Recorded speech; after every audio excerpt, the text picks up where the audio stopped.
plate. Hear that crowd roar, the Angels minor league reports keeping score. 66 are swinging down in Inland Empire. Dust Devils heating up, they're reaching higher. Rocket City Trash Pandas, they're coming through. Salt Lake Bees buzzing, making their move. Dominic Lorenz breaking down the plays. Halos in the infield each and every day. Prospects climbing, chasing that dream. From the minors to the majors, part of the team. Fastballs flying, big hits we seek. Catch it all on the Angels minor league report each week. Oh, each week. Yeah, yeah.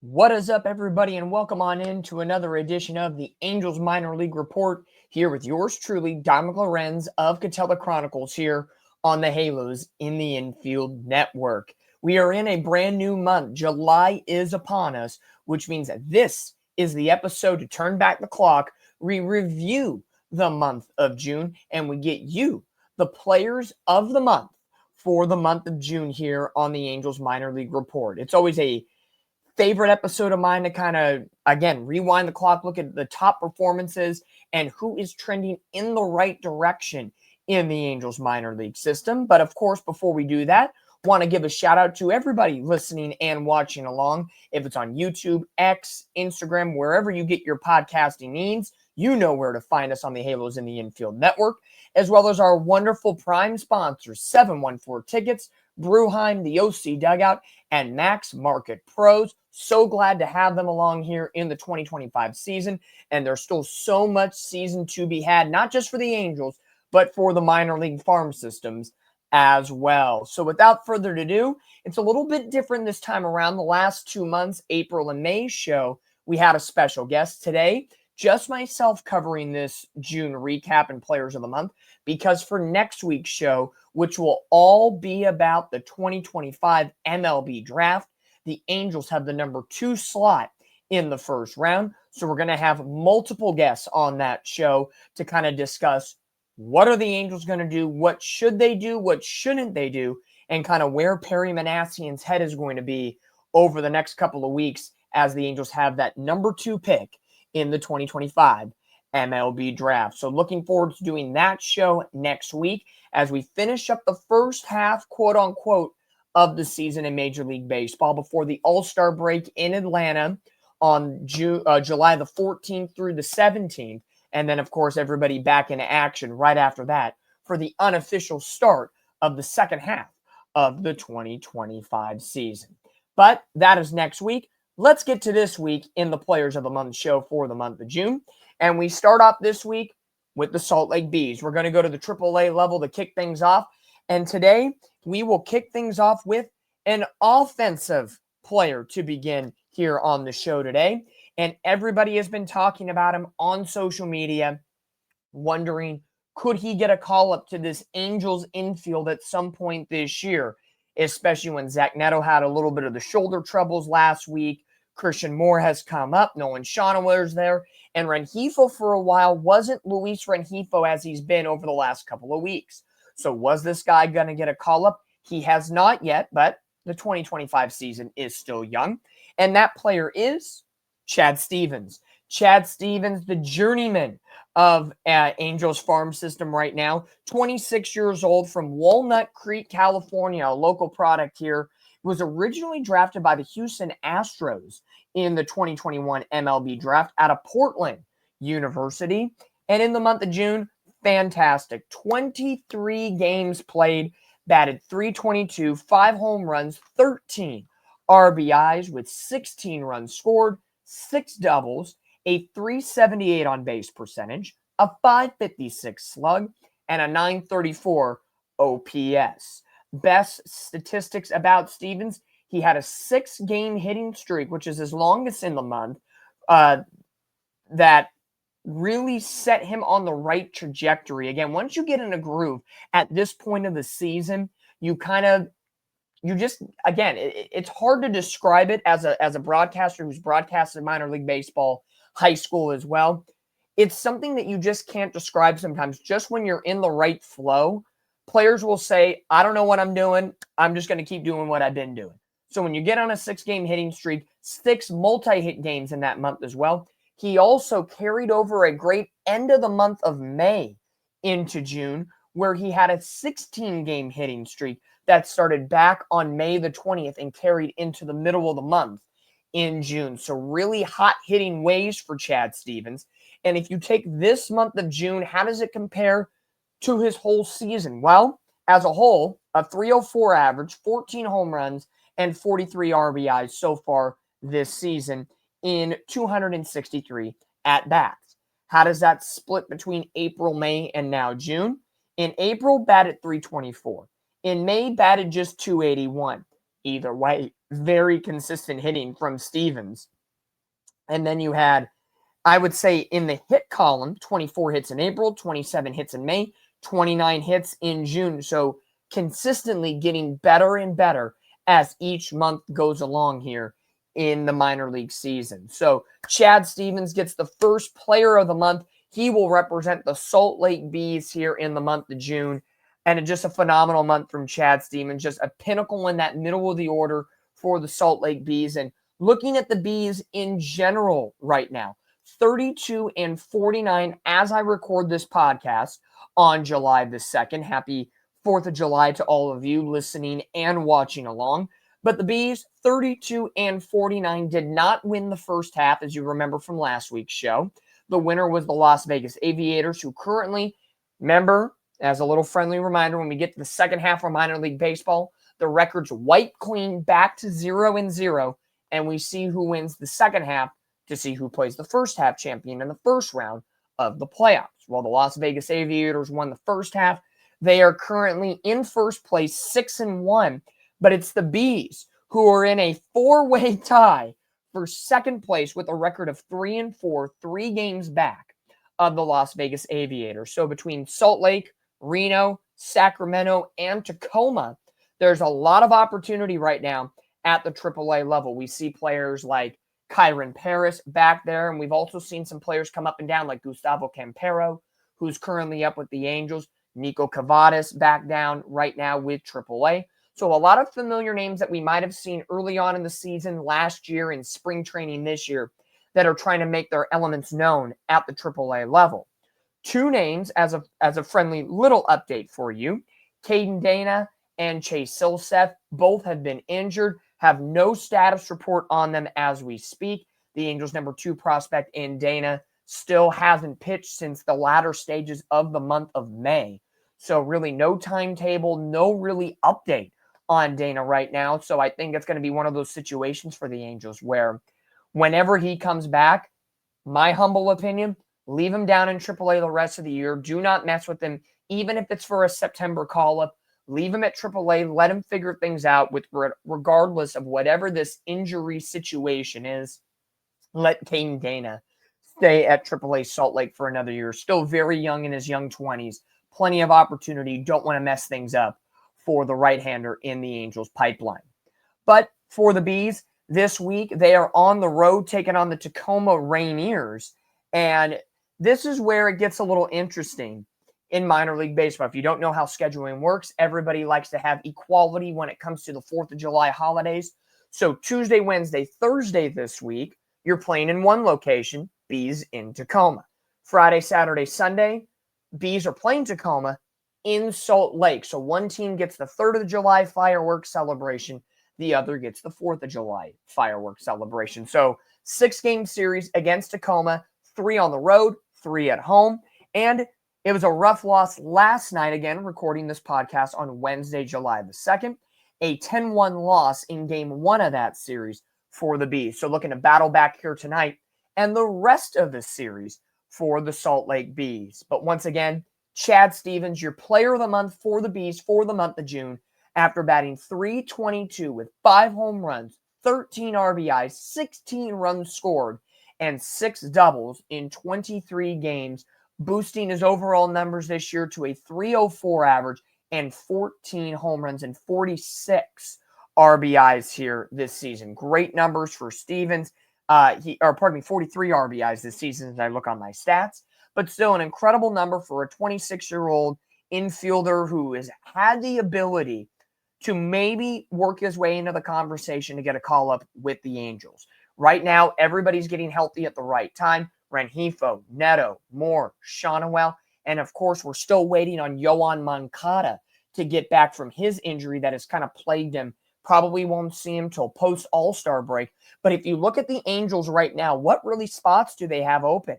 If you looked at yesterday's Game 1 win against the Atlanta Braves, that was probably the most stacked, consistent lineup that the Angels have had all season, especially with Warden left, Adele in center field, Soler back from the IL contributing out in right field, the infield, as I mentioned before, Ohapi and d'Arnaud in the backside of things, managing the pitching staff, and Trout, of course, DHing. So right now, not really a spot for Stevens that can come up and make a name for himself, but hopefully that's a positive thing moving on for the Angels as we get deeper and deeper into the regular season. And right now, Angels are on wild card chase right now, just a game and a half behind the Seattle Mariners for the final wild card spot here on Wednesday, July the 2nd.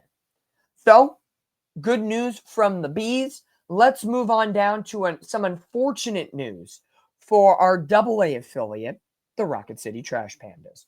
Rocket City Trash Pandas, who have one of the best names, logos, and marketing schemes in minor league baseball. However, their season has been downright strugglesome all season long.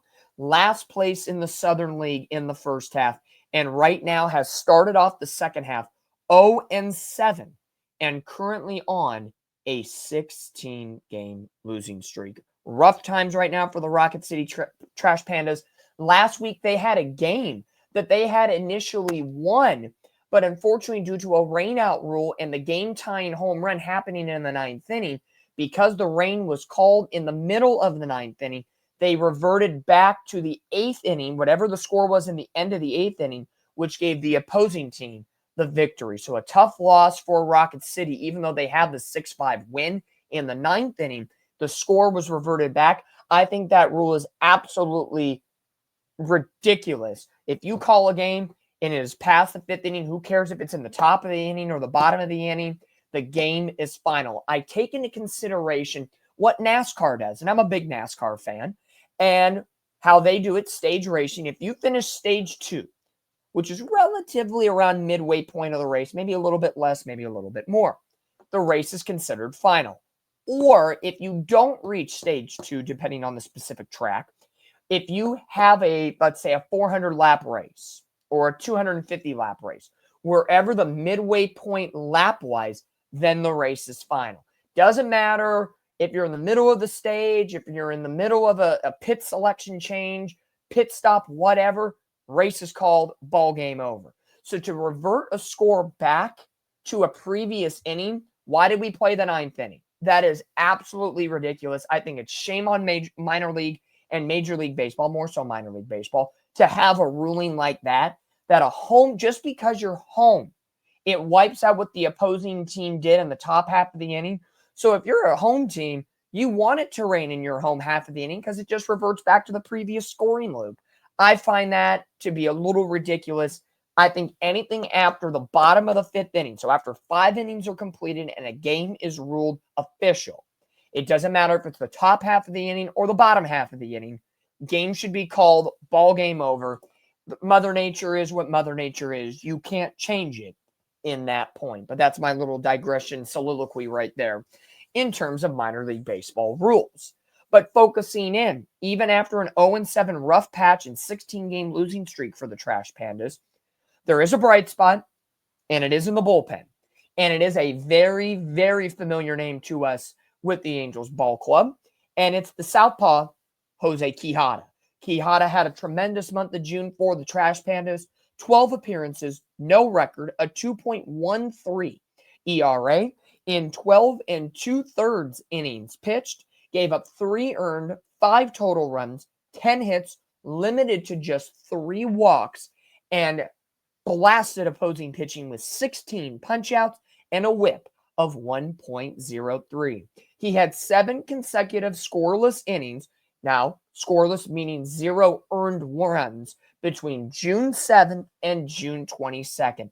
Phenomenal numbers for Jose Quijada this season, who, after being injured in spring training, he has only been to Rocket City all season long, has not had a situation for a longer stretch of time, I should say, at any other level than Rocket City. As I look at his numbers so far this year with his averages and splits, he has been just with Rocket City in 2025. Last year was split between AA and AAA, but this year 0-1, a 3.72 ERA in 20 appearances for Rocket City in 19 and a third innings pitched and 5 holds to his credit. Overall, great numbers for Quijada. This is the Jose Quijada that could really be a boost to the Angels bullpen as we get deeper into the season. We've heard news about Robert Stevenson starting a throwing program very lightly. You already know your back end of the bullpen right now is Bachman, Detmers, Jansen. You'll also have Zephyr and Brogdon in there as well. Strickland, who's been a little off in his last couple appearances, but still a factor into this bullpen. So the Angel and Brock Burke in there as well. The Angels bullpen has been very, very good. Couple of blips in the road, like the game I was at last week when the Angels could not get an out against the Washington Nationals. That horrible night on a Friday night, that 15-9 loss. However, the bullpen for the most part this year has been very, very good for the Angels, and they look to continue that right now. To me, Kenley Jansen, Reed Detmers definitely should be in the running for American League bullpen for the All-Star game. Jose Quijada right now, if you look at his projections so far, in May, he was 0-1 with a 6.75 ERA in 8 appearances. And of course, now in the month of June, as I mentioned already, no record in a 2.13 ERA in 12 appearances. Really like the trajectory, really like how he's figuring out his command, his use of his arsenal, and just garnering more confidence at the minor league level. Whatever you got to do to strengthen up your arm. And again, let's remember, Quijada, 29 years old, 5'11", 215 pounds from Venezuela. He's been in Major League Baseball since 2019, so he is an MLB veteran in this case. But sometimes getting brought back down to earth, garner that ability to dominate minor league batters and find ways to restore that confidence and rejuvenate yourself at this point in your career. We saw that with Reed Detmers last year when he went to AAA for a little while, came back up, figured out his changeup, figured out a couple pitches in his arsenal, and look what he's doing now in the bullpen for us here at the big league level. So if Quijada can kind of match that trajectory of kind of where Reed Detmers was going at this point, and even Jack Kohanowitz at that point, who was at AAA, saw a little cup of coffee at the big leagues last year, and now has been a prime starter at that 5 spot at the back end of the rotation for the Angels, figuring out that changeup and how to utilize it. Had a great start here and there this season, has had some blunders, but has still figured out ways to kind of teach himself and work his way and stay in this major league roster. Quijada has a long trajectory listed that he can match his game after. I think Quijada continues to work out right now at Rocket City. Do they maybe promote him to AAA at some point? Sure, you never know what the case may be. And who knows if Quijada gets a call to the Angels bullpen, if need be, at the latter stages of the second half post-All-Star break this season. But he does have those 7 consecutive scoreless outings. He only gave up runs in 2 of his 12 appearances in the month of June. So very, very nice time for Jose Quijada. What more can you ask for in this take for the Angels? Because right now, it has been a situation that the Angels, yes, the Angels, who have been winning ball games back to 500, still need rejuvenation help. Absolutely. You always want to stay as relevant as possible in this case scenario. And right now, the Angels bullpen, luckily, with 2 off days last week, has not been taxed as much as they have been, with the exception of that Friday game against the Washington Nationals. They have 3 with Atlanta, 3 over the weekend in Toronto. Then you come right back home after 2 day games. 2 of those 3 games in Toronto are day games.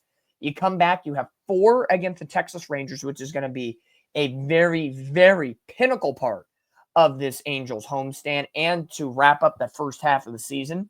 And then you have 3 with the Arizona Diamondbacks before going away for 4 days for the All-Star break. So needing as much fresh arms, fresh bats, fresh perspective as possible for the Halos.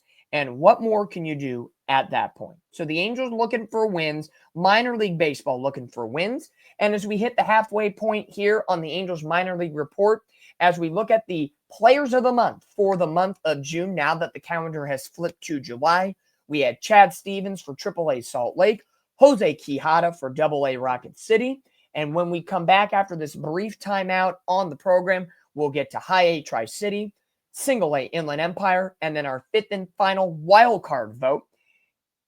It's going to be a great show. We still got more wonderful players to talk about here. 714 Tickets, Bruheim, the OC Dugout, Max Market Pros, all sponsoring the program here on the Halos in the Infield Network. And we want to give right now a little great juju to the Rocket City Trash Pandas, who I've mentioned already on a 16-game losing streak, 0-7 to begin the second half of the season. I feel we need to play something that we here on the network, especially Todd in the post-game show, loves to play when the Angels pick up a win. I think we need to send some good love to Rocket City and play a little Stukas here at the halfway point of this show. So sit back and enjoy about 30 seconds of Stukas before we come back for the second half of the Angels Players of the Month in the farm system for the month of June.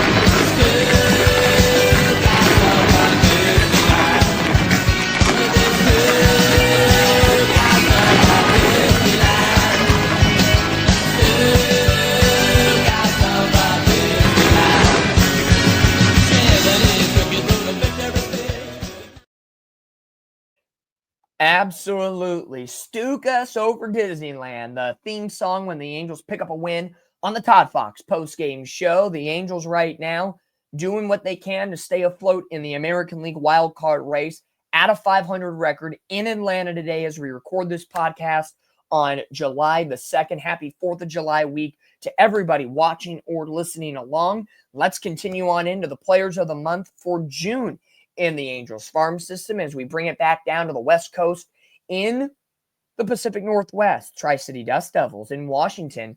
It's infielder Matt Kootenay that gets the glory here in the month of June. 23 games, a .282 average, 5 home runs, 12 RBIs, 13 runs scored, 4 doubles, 12 walks, led the team in that category with a .391 on base percentage, a .526 slug, and a .917 OPS. Big power numbers for Kootenay here in the month of June. He and teammate and former player of the month back in April, Ryan Nicholson, tied for the team lead with 5 home runs in the month of June. And also for Kootenay, 6 multi-hit games in that span. So very good numbers for a good trending team for Tri-City right now. And before we get to Tri-City's numbers over the past couple of weeks to start the second half, Matt Kootenay, 25 years old, from Canada, went to Old Dominion University, was a 10th round pick by the Angels in 2022. Overall this year, solid numbers, .268 average, .379 on base, .872 OPS, 11 home runs, 33 RBIs with 37 runs scored to his credit. Again, now that we've hit that midway mark of the year, I want to see how these players are trending in the right direction from April, May, and of course to June. And for Kootenay, .224 in April, .288 in May, .282 in the month of June. I like where this trend is going in the right direction. 15 hits, 19 hits, 22 hits from month to month. And his at-bats have increased just a little bit from 67 to 66 to 78. What I like most about this is his walk production. 12 in April, 9 in May, 12 in June. Where is an area that he can improve on? Yes, we're going to look at the improvements out. It's the strikeout totals. That's the one thing about Kootenay that I'm not liking as much. 22 in April, 20 in May. So he went down, but he skyrocketed up in the month of June with 27 strikeouts in that time span. I know us as Angel fans, we have grilled the big league club about how many strikeouts they're having in a game. Todd talks about it all the time in the post-game show, especially when the Angels have 10 or more strikeouts in a contest. That is not what you want to have for the Angels right now if you're trying to trend towards a above 500 record and a playoff berth. So something that the Angels developmentally have a problem right now at the minor league level, if it's Inland Empire, Tri-City, Rocket City, or Salt Lake, the strikeout numbers are incredibly high. And that is something that the Angels need to work on in their developmental process because, as we know, the Angels are the 30th ranked farm system in minor league baseball, and that's not changing right now. Maybe they can boost up a point or two depending on what they do in the MLB draft that's coming up on Sunday, July 13th. Trade deadline coming up at the end of this month in just about 3.5 weeks. So we'll see where the Angels farm system finds themselves when we kind of exit July and enter into the dog days of summer in August. But Kootenai, overall, very good numbers, a 282 average this season with 5 home runs, 12 RBIs, 13 runs scored, and 4 doubles in the month of June. How has Tri-City done this year? Well, they've been the best Angels farm system team of the 4 this year. A 500 record at 38-38, just like the Angels Big League Club at 42-42. But for Tri-City, did not win the first half. The Everett Aqua Sox of the Mariners did. However, Tri-City has gotten off to a red-hot start in the second half. 8-2 in their first 10 games, a half game above the Eugene Emeralds for first place. So if the season ended now, Tri-City's in the Northwest League postseason against the Everett Aqua Sox. So plenty of hope right now. They got something really, really good cooking up in the Pacific Northwest for the Tri-City Dust Devils on a 3-game winning streak currently, and they're outscoring opponents 49-34 so far through their first 10 games of the second half of the season. And right now, they are taking on the Spokane Indians, the Colorado Rockies affiliate, this week. And with the Dust Devils in mind, it's that split 3-3 frame, picked up the win yesterday in Game 1 by the final of 7-4. And a recent transaction in the minor league system, Jorge Marcheco. Now, Marcheco has been a guy we have discussed about before here with the Angels farm system. He did go to Rocket City for 2 appearances, went 0-1 with a 3.52 ERA. He is now back with the Tri-City Dust Devils after a 2-week span in Double-A. So he will be making his first start returning to the Tri-City Dust Devils. And overall for Jorge Marcheco, just a nice kind of blip and kind of a keep this on your radar for the 22-year-old Cuban. 4-5 with a 3.71 ERA in 60 2/3 innings, and one of the top strikeout throwers on the team with 63 on the young season. So, what a great opportunity right now for the Tri-City Dust Devils to keep on winning, keep on developing, and we like what we see from top to bottom on this offensive and pitching roster for the Dust Devils. And when we get to the wild card portion, I want you to remember the Tri-City Dust Devils, and there's your sneak peek on who could get the 5th and final wild card spot in our month of June Players of the Month.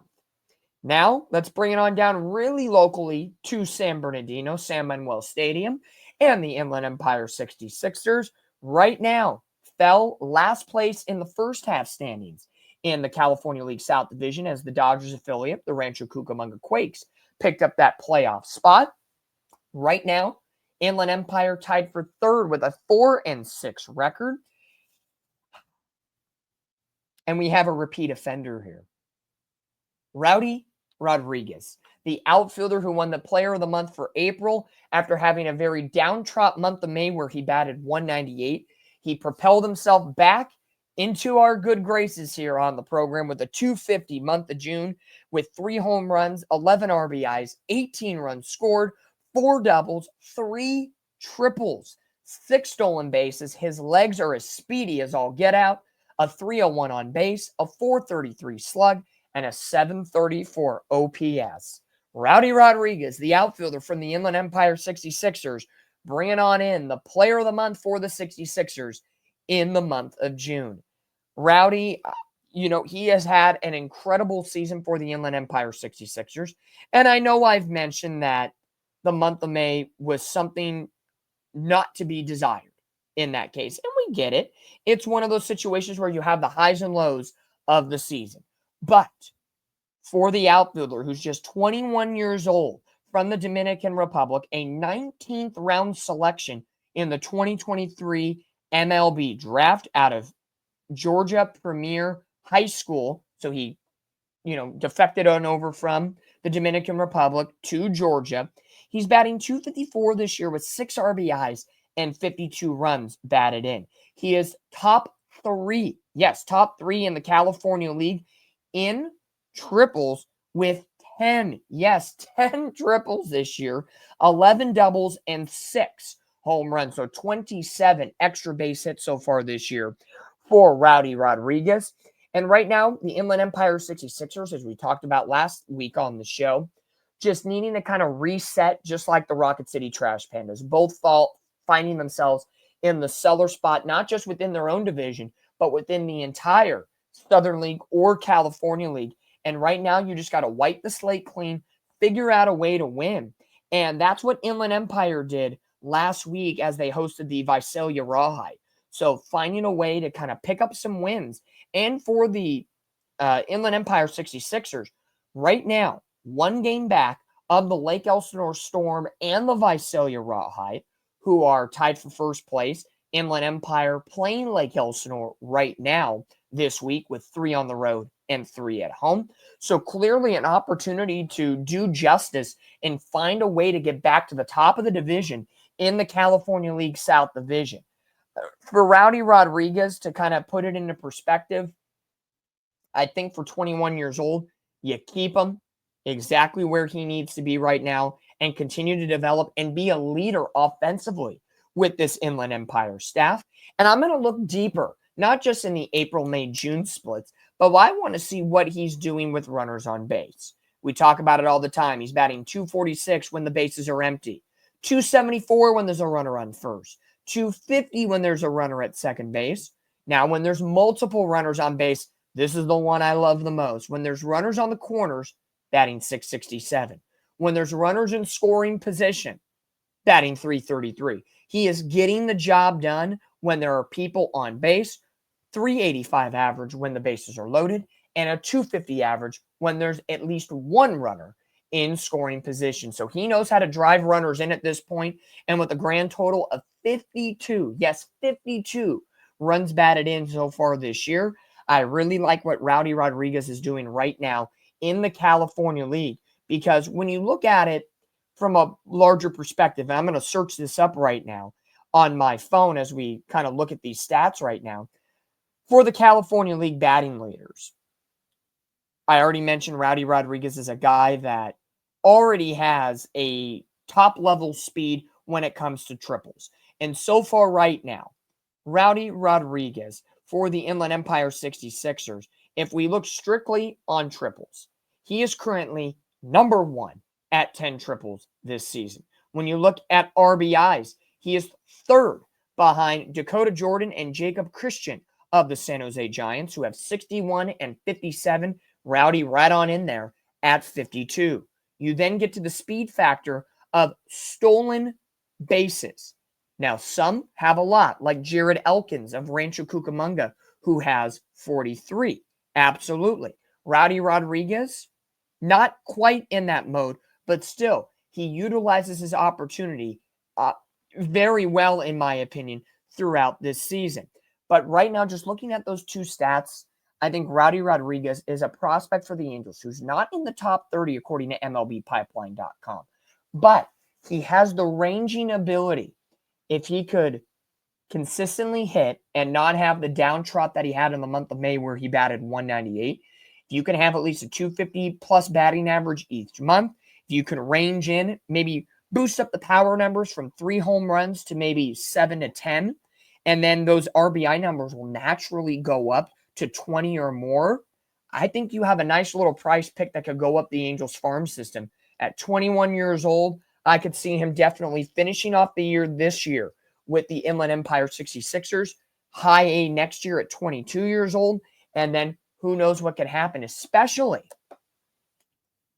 when the Angels have farm system picks like Nelson Rada at AA Rocket City, who's on the ascent right now. Maybe Rowdy Rodriguez should take a note out of Nelson Rada's book.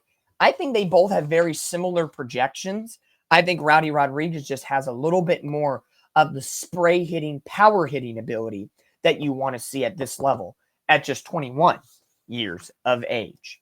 But the Inland Empire 66ers finishing up their 6-game series against Lake Elsinore this week, 3 on the road, 3 back at home at San Manuel Stadium, and looking again to change the page and have a better start at the second half of the 2025 season in the California League South Division. Now, it is that time. I told you just a little while ago, think Tri-City Dust Devils. Who gets the wild card? Because, we pick one from every team, and then you get one wild card winner for the month of June. It is no doubt a repeat offender once again. He was the player of the month for Tri-City last month. And here's your other clue. He's pitched for the Angels this year. One final clue. Talked about him about a week or so ago. He was the Northwest League Pitcher of the Week. That is Ryan Johnson. Johnson, oh boy. 7 innings, no runs, 7 strikeouts against Hillsborough on June the 22nd to earn him that player of the week. But overall in the month of June, he is absolutely killing it ever since being sent down to be stretched out as a starter. 3-2 with a 2.10 ERA in 5 starts in the month of June. Led the Dust Devils in strikeouts with 32, whip of 1, and innings pitched with 30. In 9 total MILB starts since being sent down to be lengthened out as a starter by Perry Manassian and the Angels. 3-3 record, a 2.38 ERA, 45 1/3 innings pitched, 10 walks to 49 strikeouts. Love that split. And opponents are batting just .228 against the right-hander. I don't know what more I can say for Ryan Johnson. Definitely winning the wild card player of the month for the month of June here in the Angels farm system. It's a matter of time. I know the Angels love sending pitching prospects to Rocket City, but right now with the struggles that Rocket Cities are facing with an 0-7 start to the second half and a 16-game losing streak, I think Ryan Johnson actually stays at high A Tri-City for more competitive baseball. We told you right now, Tri-City is a 38-38 overall record, 8-2 in the start of the second half. They are in first place in the Northwest League. They are battling for postseason contention right here. And I think Ryan Johnson is the guy that is going to keep them in contention no matter what in not just the second half, but I think could potentially give them the opportunity to be a postseason bound team moving forward for this Angels farm system. Let's put it into perspective, I will say. If you look at Tri-City Dust Devils pitching statistics, how was Ryan Johnson, a guy that was just drafted in 2024, never pitched a day in minor league baseball before getting pulled up to the Angels system, how does he stack up with the rest of the team? Well, you have starters in this case scenario, like Austin Gordon, who's 4-3 with a 5.59 ERA. Chris Cortez, 2-3 with a 3.24 ERA. Keith O'Kee, 2-3 with a 6.16 ERA. Those are the other 3 guys who have, Ryan Costu, who is 2-4 with a 6.46 ERA. Those are the other 4 guys that have double-digit starts at Tri-City. And then the next best, of course, is Ryan Johnson. To me, when you look at the starting rotation, Ryan Johnson and Chris Cortez are your leaders in that Tri-City Dust Devils starting rotation, especially with Cortez leading the way with 72 1/3 innings pitched, followed by Gordon with 66.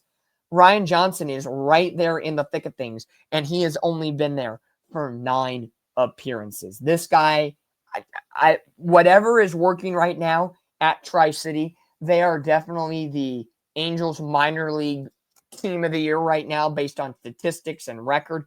They have had a lot of success, especially not only in the front end of the rotation, but the back end of the bullpen as well. So if Ryan Johnson can just get more acclamation, I think there's no way, no how that he will be an opportunist moving forward, kind of like a Jack Kohanowitz or, someone of his caliber that kind of sneaks in at that back end of the rotation and has the oomph that can really get the job done overall for the Angels in their farm system. But with that, that'll do it for the Angels Players of the Month for the month of June. Chad Stevens, AAA. Jose Quijada, AA. Matt Kootenay at High A. Rowdy Rodriguez at Single A. And Ryan Johnson winning the Wild Card Player of the Month. Even though the records might not say, the development is what's key for the Angels right now. And those 5 players getting the job done and looking forward to have an even bigger and brighter month of July. 714 Tickets, Bruheim, the OC Dugout, Max Market Pros. They have followed along with us on this journey. And boy, oh boy, it has been awesome here on the Halos in the Infield Network. I'm Dominic Lorenz of Catella Chronicles, hosting the Angels in the Infield, Angels Minor League Report. We have an exceptional show coming up for you next week. We're going to have some special guests, and we're going to be talking all about the MILB draft that will take place on Sunday, July 13th at the All-Star Weekend in Atlanta, which I just got a note from my phone. The All-Stars have been announced for the starters, and unfortunately, Mike Trout did not make it. Riley Green and Javi Baez, along with Aaron Judge, will be your starting American League outfield, so Mike Trout will be a bench piece. Angel fans, come on, gotta vote him. I know he's not having the best time, but I'd rather see Mike Trout than 2 Detroit Tigers in that starting lineup. But it looks like Mike Trout will be a bench piece, and the Angels will have at least one American League All-Star this season. My opinion, before we go here on the broadcast, Detmers, Jansen, Neto should be in consideration for All-Stars, and why the hell not put Joe Adell in the home run derby? He had an exceptional month of June. I will eat crow on Joe Adell all day long. I want him to be consistent. I want him to be a huge bat in this order.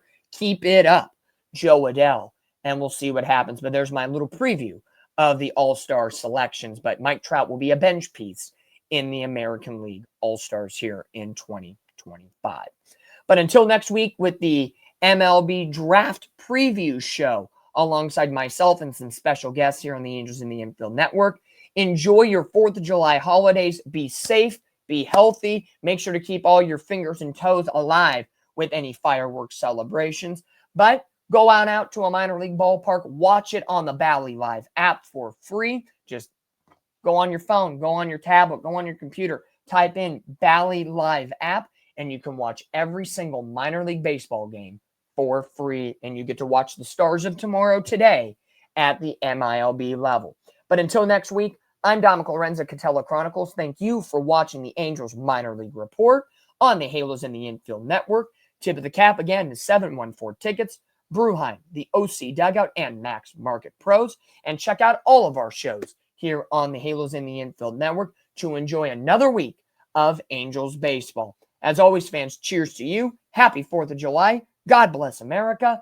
Be happy, be healthy, and let's go Halos.